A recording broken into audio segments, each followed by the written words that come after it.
and he felt that the rest of the board was of a similar mind. His position was that he plans to have a public hearing in December,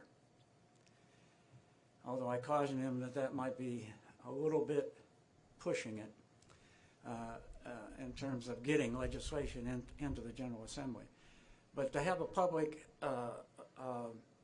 hearing in December, be the second week in December, and then to have his board make a decision about which way to go.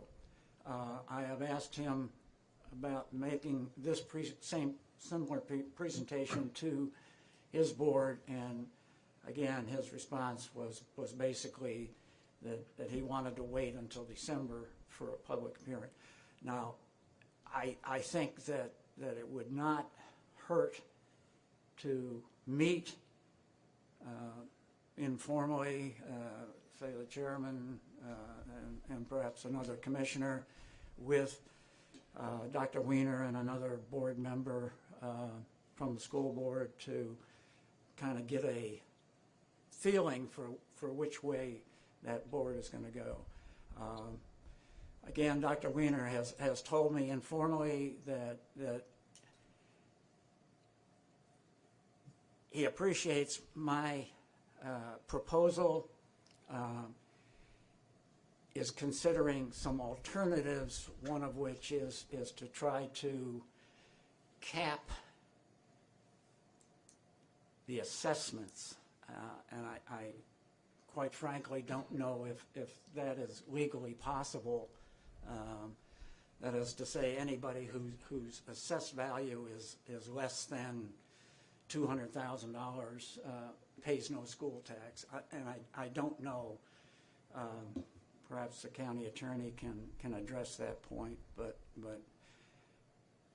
he is of the opinion that he would support this proposal absent some alternative having to do with the assessed value but I would encourage perhaps the chairman and another commissioner meeting with Dr. Weiner and another member of the school board to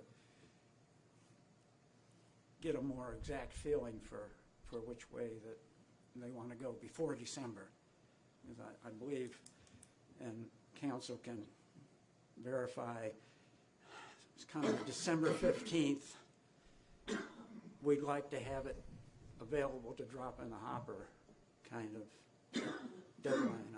I don't know if that's... In that range, something can be introduced. Yes, can be introduced. Early introduction of a bill can happen then. Might I suggest then that perhaps we table any action pending the recommendation that we meet with the school board and see what their feeling is, and then if it is the chairman and a commissioner and the county manager, we'll report back, and then based on that report back, some action could be taken at that time. So, Commissioner Sharp. Mr. Chairman, I'm not 100% sure about this, but I believe there's another group that is involved here, and that's the city of Eatonton. They have taxes also, and this would affect them.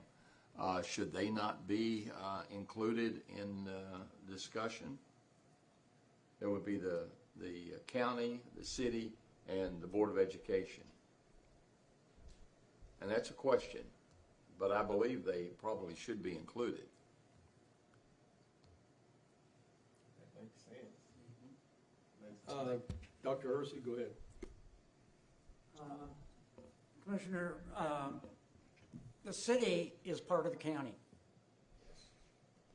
City has its own city property taxes. Right. And they can grant exemptions as they wish. This proposal has nothing to do with city property taxes.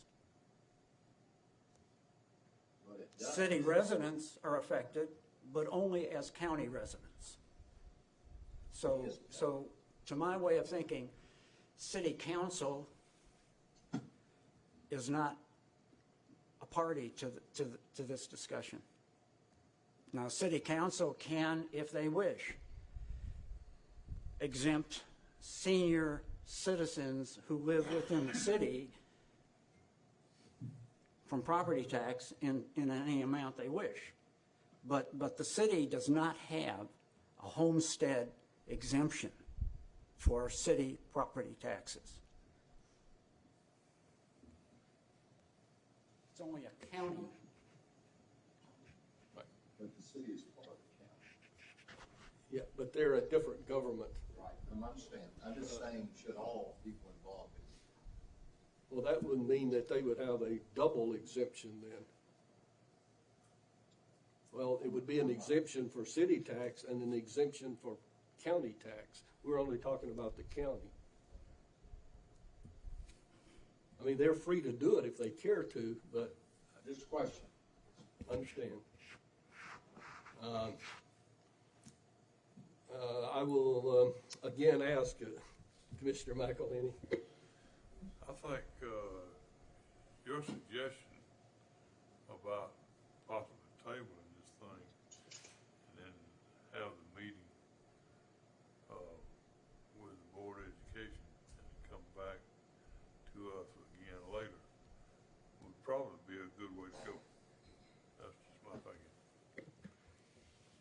I really would like to get a little bit of a feel, and we maybe could do that offline, maybe, and we'll do that, I guess. But if I'm going to go to the school board and we strike a deal, I don't want to come